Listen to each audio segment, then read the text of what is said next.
Salita na ako? Sige. Mag-hello ba ako? Sorry. Mag-greet ba ako? Oo, ang hirap mag-start kasi. Di, seryoso ako. Seryoso? Seryoso ako. Pangit naman pag paraging seryoso, mabilis ako tumando. Okay, sige na nga. Seryoso na ako. I love you more, forever.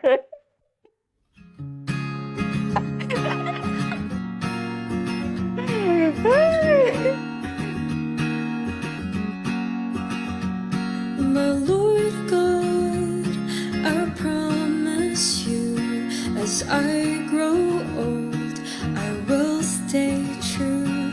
I know that I shouldn't be afraid. You taught me how to be brave.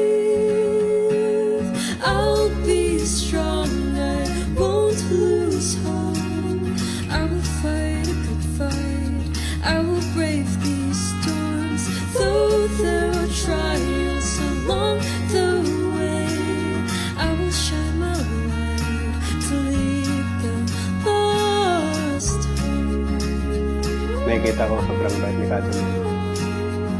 Saka yung nga lang minsan may pagkaisip bata. Kasi minsan body, pero masarap kausap.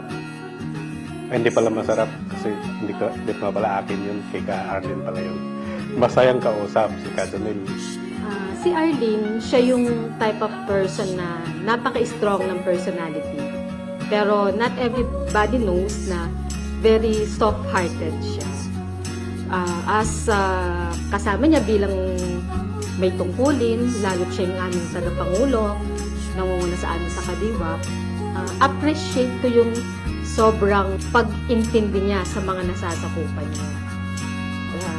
Very generous and very thoughtful siya sa lahat ng nasasakupan sa mga Kadiwa at Binhay.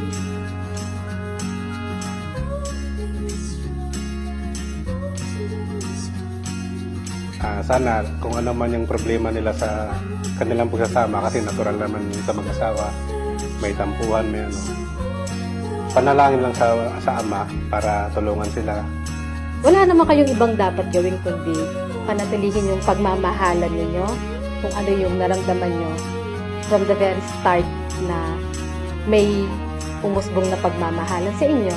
At kung may mga suliranin man kayong, of course, pagdadaanan, panalangin lang ang magiging sandatan nyo sa buong panahon ng magiging pagsasama ninyo. So actually, parang, syempre, based on panata. So ang ka-journal po kasi parang, tinitingnan ko siya as bunga ng panata. Actually, parang 2 years ago, yung panata ko na yon is continuously. And then, I stopped that kind of panata, like looking for someone. Feeling ko po kasi ang ka-journal na po talaga yung the one. In a way na naniniwala po kasi ako sa panata. Yun. Tinitignan ko siya na as bunga ng panata. Parang 2 years ago po kasi, parang continuous yung panata ko. Humihiling ako sa Ama na sana dumating na yung lalaki para sa akin. And then, parang, siguro syempre, tao lang tayo, naiinip. So, akala natin parang, wala na siguro. Ganun. Parang give up na. Be happy na lang to be single and to be single forever, parang gano'n. And then unexpected, yun nga po, last year, 2023, ang hiniling ko po kasi sa Ama, parang sign na kung sino yung magiging next na makikipagkilala sa akin sa loob ng iglesia, siya na po. Yun. Siya na po yun. Kaya parang isa yun sa pinanghahawakan ko na, baka ang ka-journal na yun. Kasi siya yung talagang nag-approach sa akin sa loob ng iglesia. Una, pinag-usapan namin yung about sa activity, ganyan, sa aktibidad ng kapisanan. So, doon kami nag-start. And parang siya rin po kasi yung lalaki na parang nakasundo ko sa lahat ng bagay regarding sa mga activities sa iglesia na talagang sobrang talented, sinusuportahan ako at tinutulungan ako. And then kapag may mga plano kami in the future, parang pareho kami ng mindset. So parang wala kami masyadong conflict to each other. Kaya parang inisip ko na okay kami, may chemistry kami. Diba? Parang isa yon sa ano ko po.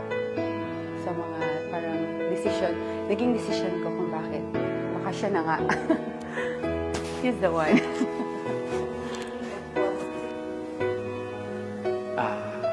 Yung message ko para sa'yo bilang asawa mo, sana magtulungan tayo kahit anong mangyari. Nasa hirap at ginawa, sabay natin pagtagumpayan. At palagi sanang masalamin natin ang bawat isa ang pagtitiwala at lalong-lalo ng pagmamahalan sa bawat isa sa atin. Alam ko naman na makakaya natin lahat nun. Tiwala lang sa Ama. At kahit anong mangyari, nandito lang ako para sa'yo. Hindi kita iiwan. Mamahalin kita ng sobrang-sobra pa. Kaya nga sabi ko nga, ibinigay ka ng sobrang-sobra para sa akin. To the unexpected person that came into my life, I'm so blessed right now for choosing you as my soon-to-be husband. Yes, we started with doubts, fears, even fights and hesitation. But we chose to believe that both of us is a gift of God to each other. From the Bible quote, God's timing is perfect. Dumating ka sa panahon na ready na ako magmahal ulit, sa panahon na pwede na. At sa pagdating mo, pinakita mo sa akin yung dedication mo para magkaroon ng time na magkasama tayo. Kahit pagod ka sa work at sobrang haba ng paghihintay mo matapos lang lahat ng aktibidad, may mga katangian akong hiniling sa Ama na nakita ko sa'yo that convinced me that you are the one. Alam ko hindi tayo perfecto para sa isa't isa, pero sumasampalataya ako na kapag sinentro natin ng Ama sa pagitan natin, our imperfection can be the way for us to be perfect for each other. Thank you for all the support that you gave me, especially for our aktibidad. Even sometimes, nag-aaway na tayo dahil sa dami ng utos ko sa'yo. But still, you choose to do it.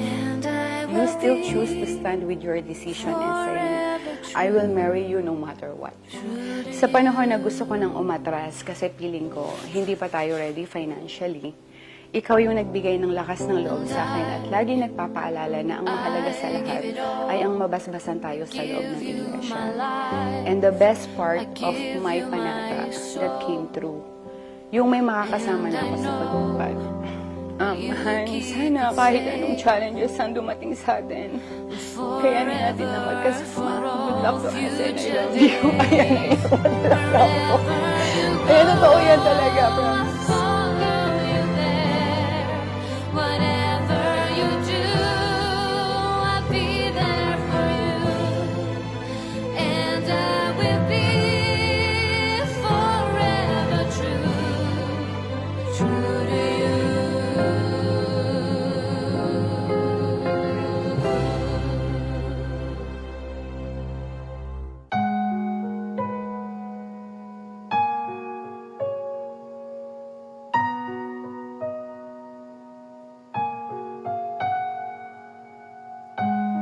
Kahit san man maparating, hanap pa rin ay iyong lambing. At kahit ano man ang mangyari, sa'yo pa rin uuwi.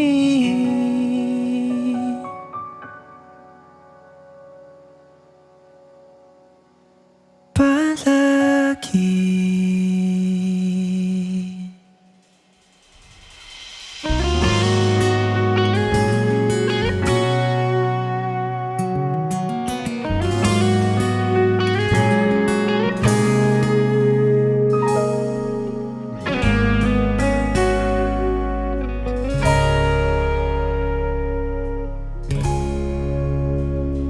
Di man araw-araw na nakangiti, ilang beses na rin tayong humihindi. Di na mapilang ang ating mga tampuhan. Away ba't di natin di na namamalayan? Eto tayo, ngunit sa huli palagi babalik pa rin sa yakap mo. Hanggang sa huli palagi pipiliin kong maging sa'yo.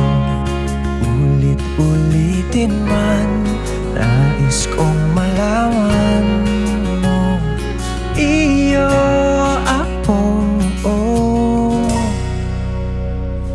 palagi.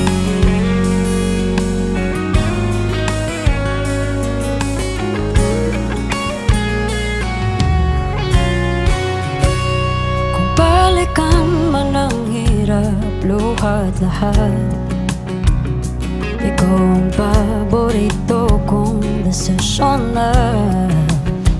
Pag napaligiran ng ingay at ng gulo, di ko pagpapalit ngiti mo sa mundo. Oh, eto tayo Sa huli palagi babalik pa rin sa yakap mo. Hanggang sa huli palagi pipiliin kong maging sa'yo. Ulit-ulitin man, nais kong malaman. Iyo ako.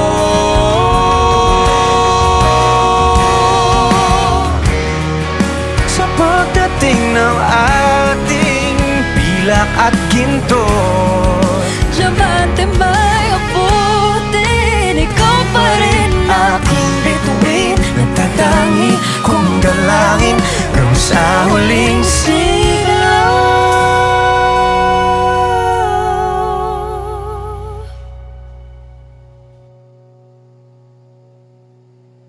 sa huli palagi babalik pa rin sa yakap mo. Mahal, sa huli palagi pipiliin